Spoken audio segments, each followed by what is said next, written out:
E nesta quarta-feira, o governo Lula comemorou a aprovação da resolução apresentada pelo Brasil no Conselho de Segurança da ONU sobre a guerra entre Israel e o Hamas.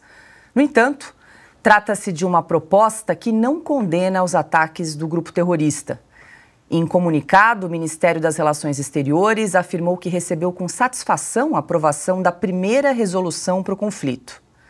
O texto pede a libertação imediata e incondicional de todos os reféns mantidos pelo Hamas, além de pausas e corredores humanitários em toda a faixa de Gaza por um número suficiente de dias.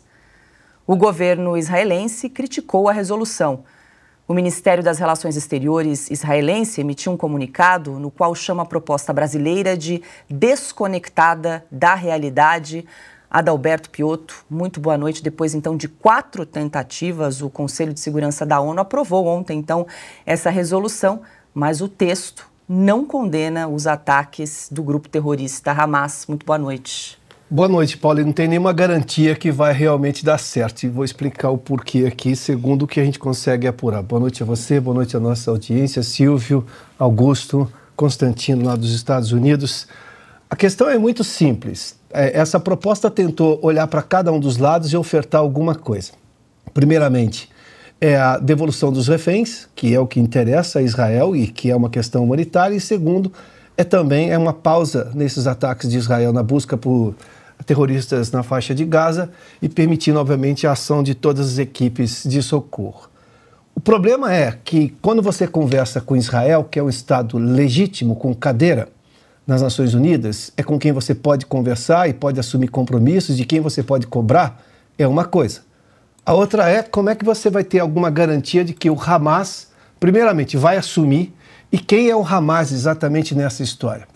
O Hamas não tem nem reconhecimento da própria Autoridade Nacional Palestina. A Autoridade Nacional Palestina não tem poder sobre o Hamas. Hamas é um grupo terrorista. E se é um grupo terrorista, é um grupo completamente ilegal.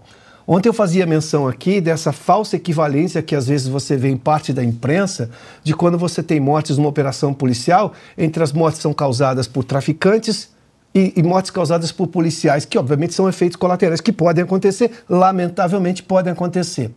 Mas da polícia, se por um acaso houver algum excesso, você tem um negócio chamado corregedoria. A polícia tem endereço.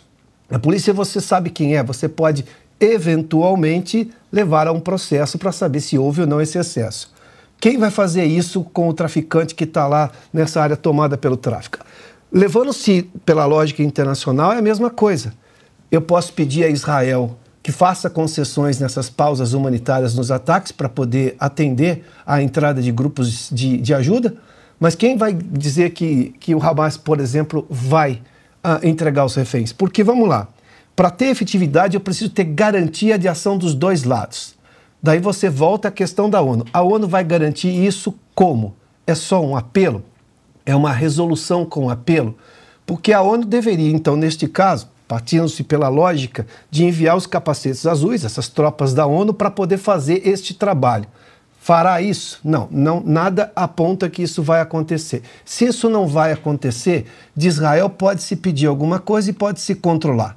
Do Hamas, não. Então é o tipo de proposta que, sim, parece dentro do Conselho de Segurança da ONU uma proposta bem intencionada, mas não tem garantia, porque obviamente não tem efetividade. Você não consegue garantir que o Hamas vai cumprir a parte dele.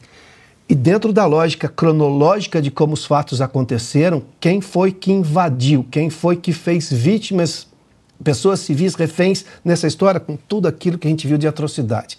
A questão é que não tem garantia, então não tem efetividade. Rodrigo Constantino, hoje conosco todas as quintas-feiras. Seja muito bem-vindo, boa noite. Bom, Consta, desde a chegada do primeiro grupo de brasileiros que estava na faixa de Gaza nessa última segunda-feira, né? Lula chegou a comparar os israelenses a terroristas em 3 ocasiões diferentes. Agora o governo brasileiro comemora aí essa resolução da ONU. Boa noite, Consta. Boa noite, Paula. O Brasil petista sempre do lado errado da história. Boa noite, Adalberto Piotto, mestre Augusto, meu amigo Silvio Navarro e toda a nossa qualificada audiência.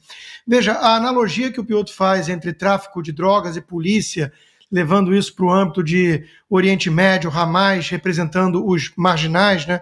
E Israel com todos os defeitos que porventura tenha ou cometa numa guerra dessas, um Estado estabelecido, uma democracia legítima, né? Eu vou além. A ONU, nessa metáfora, ela é justamente um instrumento tomado de alguma forma pelos marginais.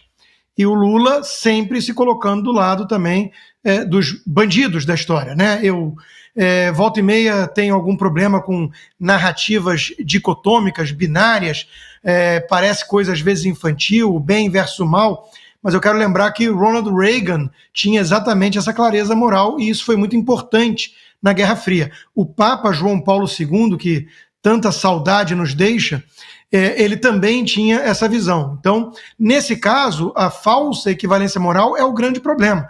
Você tratar como equivalentes esses bandidos, esses terroristas que estupram meninas, que degolam crianças, e um Estado que tem, inclusive, muçulmanos representados no parlamento, que tem palestinos trabalhando com segurança lá dentro, né? É obviamente uma comparação absurda, esdrúxula. E é exatamente o que faz a esquerda internacional e a ONU, tomada pela esquerda e pelos petrodólares árabes.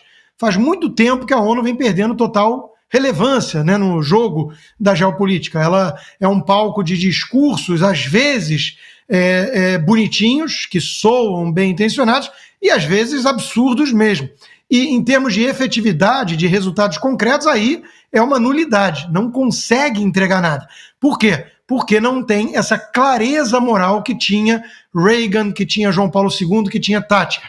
Então, de novo, esse conflito no Oriente Médio está acontecendo por obra exclusiva de um agente, o grupo terrorista do Hamas. É o Hamas o responsável por cada morte, inclusive de palestinos. E a resolução da ONU não toca nisso, não tem objetividade ao denunciar aquele que tem espalhado o terror pela região. Pelo contrário, quem consegue ler nas entrelinhas identifica muito facilmente que o verdadeiro alvo é Israel, e não é de hoje. A ONU já chegou a dedicar em alguns anos quase 1/3 de todas as suas resoluções de direitos humanos contra o minúsculo país no Oriente Médio, que é a única democracia com liberdades e garantias às minorias, que é Israel. Então, isso mostra que existe ali um claro preconceito, um claro viés ideológico e uma evidente judeofobia.